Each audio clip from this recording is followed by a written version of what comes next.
Flooding rains begin to push out of the Bluegrass State, but I'm tracking the prospects for additional heavy rains in just a moment. From rising waters to flooded roads, heavy rain is causing problems across central Kentucky. We take a look at what people are dealing with. And see the video from inside a bar where a fight took place between football players from EKU and UK. Tracking, alerting, protecting. This is WKYT News at 5. Good afternoon to you. Several communities throughout the region have been watching waters rise today thanks to heavy rains. And the good news, the wet weather's moving out of our area for now. The bad news, we're not going to get much of a break. Let's check in right now with our chief meteorologist, Chris Bailey, and a check of that forecast. Chris? Yeah, yesterday we were showing computer models that were painting anywhere from 1 to 4 inches of rain and a swath from southwest to northeast across our part of the world. And unfortunately, those computer models were dead on with the heavy rain. Take a look at our rainfall estimates over the past roughly 24 hours, and you see that swath of 1 to local 4-inch amounts taking shape from southwestern Kentucky right across parts of the southern half of the Bluegrass region into northeastern Kentucky. And those are the areas that were hardest hit with flooding overnight and early this morning. Flood warnings continue into the evening for the county shaded in green across eastern Kentucky. That's just to give those creeks and streams a little more time to get back to within their banks. What we're seeing now with Live First Alert Defender, it's a lighter brand of showers out there across the Interstate 75 corridor. Parts of Madison County hard hit. Irvin into Estill County, back toward the west, Stanford, Lincoln County, over toward Columbia, Adair County, Casey County, finally getting a chance to dry it out a little bit, especially compared to where we were earlier.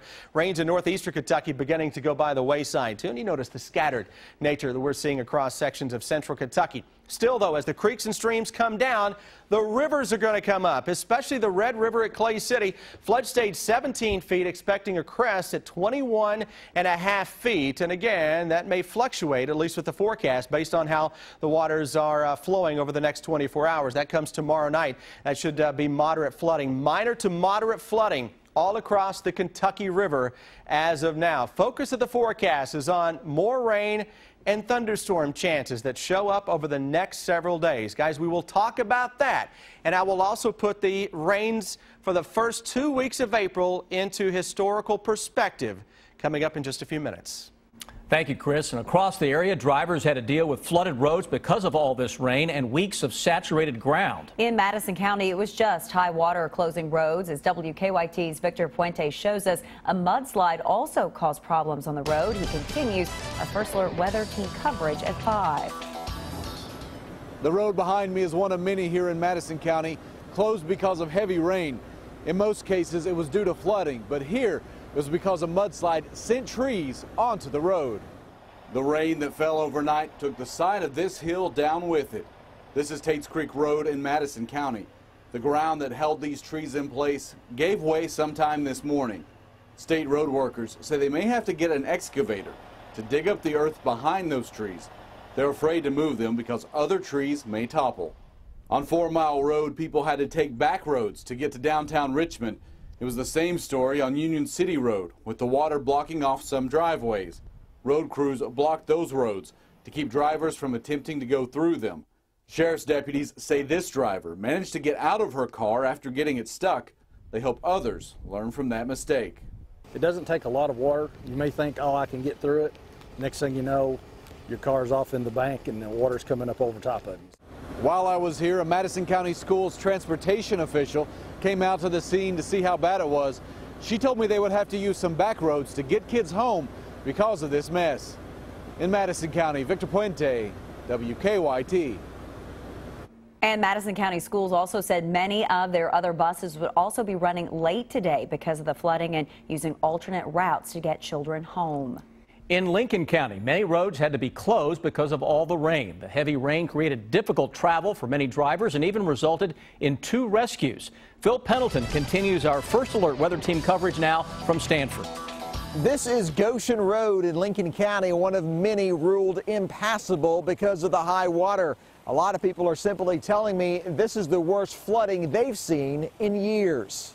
Well, it's terrible. I haven't seen anything like this in a long time. Marvin Rogers left his home to find his travels quickly stopped by high water, and several others found themselves in perilous conditions, stranded. 2 vehicles, a car and a truck, tried to pass through water in the roadway, and the water caused their engines to quit, and they were stuck there. They were rescued without injury. Elsewhere, more than a dozen roads were closed, and water got uncomfortably close to several homes. We experienced about excess of 3 inches of rain in about 3 hours this morning, which caused the major issues that we're seeing. Now, Lincoln County did send students to school this morning, but they quickly decided to send them home about 10:15. And for one bus driver, he found himself in a very difficult situation. It's a picture that you've likely already seen. More on his story coming up at 6 o'clock. But for now, in Lincoln County, Phil Pendleton, WKYT. And there were no reports of any injuries because of the bad weather.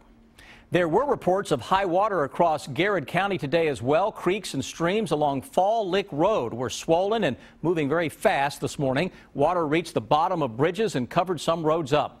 In a few cases, homeowners watched as water creeped into their front yards.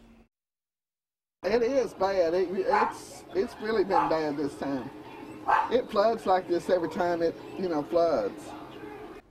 Despite having water on some roads, officials said they did not have any water rescues today. Remember, we can help you stay on top of this weather situation away from your television. Visit WKYT.com for radar, forecasts, and the latest weather headlines. We're getting a look at what happened during a fight involving football players from Eastern Kentucky University and UK. We have received surveillance from the bar where that fight happened in Richmond back in January. WKYT's Monique Blair is at the live desk with a look at the video. This surveillance video from the early morning of January 25th shows us a little more into what happened between the EKU football player and 3 UK football players. And just last week, a Madison County grand jury decided not to indict anyone in this case. Now, this video shows the moments leading up to the argument between EKU defensive lineman Colton Scurry and the UK football players. A police report made by an officer who watched this video not long after the fight happened stated in his report that Scurry was the primary aggressor in the fight. The officer says Scurry entered the crowd willingly and threw a punch at another male.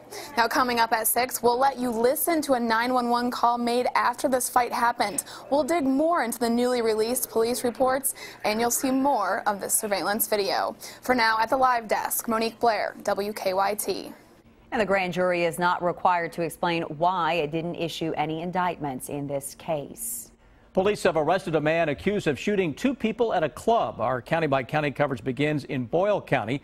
Danville police say that Darwin Cloyd was arrested last night in Nicholasville. Police say he shot Joshua Beasley and Brandon Lofton early Saturday morning at the Den in Danville. He's charged with 2 counts of assault.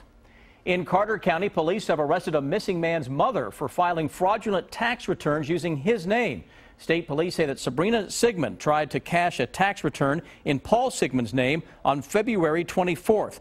The bank knew Paul Sigmund has been missing since December 1st, so they notified state police. Police presented the case to a grand jury. They indicted Sabrina Sigmund on forgery charges. She also faces drug charges because police say they found a meth lab when they arrested her yesterday. Lexington police are investigating an inmate's death at the Fayette County Jail. City officials say corrections officers found the man unresponsive in his cell about 4 a.m. He'd been brought in just after 1 on alcohol intoxication and failure to appear in court charges. The man was rushed to UK hospital where he died. Officials say his death does not appear to be suspicious. His name will not be released until his family has been notified. Police arrest a man following an unusual chase in western Kentucky. Police in Owensboro say they tried to stop a 38-year-old man wanted on several warrants when he took off on a horse. The horse was no match for officers. They caught up with the man and arrested him. The horse, named Gold, was put in a trailer and taken to where animal control could then take care of him. A volunteer reserve deputy accused of a man's shooting death has turned himself in. 73-year-old Robert Bates is charged with manslaughter for the death of Eric Harris in Tulsa, Oklahoma. Police video captured parts of the incident. Investigators say an officer tackled Harris when he tried to run away from an undercover investigation. And Bates is heard saying he's going to use his taser on Harris. But instead, a gun goes off and Bates apologizes. The circumstances were not intentional. It was an accident. There's no way an officer can get this confused for this. Bates was a Tulsa police officer for 1 year in the 60s, but most recently worked as an insurance executive. He faces 4 years in prison if he's convicted. Democratic presidential candidate Hillary Clinton held her first campaign event today. She met with students and educators during a roundtable at Kirkwood Community College in Monticello, Iowa. Many on campus were eager to hear her message. I'm just really hoping that people don't just vote because she's a woman, and I think they need to vote because of her beliefs, and they agree with them. Clinton is the only Democrat in the race right now. 3 Republicans have declared so far, including Kentucky Senator Rand Paul, Texas Senator Ted Cruz, and Florida Senator Marco Rubio. Outbreaks on 2 separate cruise ships have sickened more than 200 people. Royal Caribbean's Legend of the Seas arrived in San Diego this morning with 116 sick people on board. Passengers became ill following a stop in Guatemala during their 2-week cruise.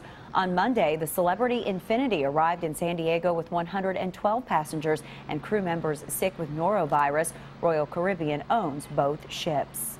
Shoppers had a chance to learn a life-saving skill today. Lexington firefighters were at Babies R Us in Hamburg to teach hands-only CPR. It focuses on chest compression, specifically where to place your hands and the rate and depth you use to push on the chest. They say it only takes a few minutes to learn. The normal person that's out in the field or at the mall or wherever it happens, if we can get them just to do effective compressions, we're seeing a lot better outcome later on once they're to the hospital. Firefighters say CPR does include breathing techniques in higher levels of training. It is time now for better living, health, education, and consumer news that impacts your life. Nestle is making changes to its Nesquik chocolate and strawberry powders. The company plans to cut the amount of sugar in both flavors. They'll also start using beet juice to give the strawberry version its color. The chocolate flavor has no artificial color. The new versions go on sale next month. A popular medication doesn't just dull your pain, it might dull your emotions as well. Researchers showed pleasant and disturbing pictures to people who had taken acetaminophen and those who had not. Those who had taken the medication didn't react to the photos as strongly as those who had no medicine. Study authors concluded acetaminophen can reduce both your psychological pain and your positive emotion response. New research finds women who develop diabetes by the 26th week of pregnancy increase their chances of having a child with autism. The children were 40% more likely to be diagnosed. Mothers with pre-existing diabetes or who developed it later in pregnancy face no extra risk. Your medical information might not be as safe as you think. A new study finds almost 30 million health records nationwide were involved in criminal theft, hacking, or other data breaches in the last 4 years. Stolen information include names, addresses, age, illnesses, and social security numbers. Most cases involved electronic data theft, such as stolen laptops and computer thumb drives.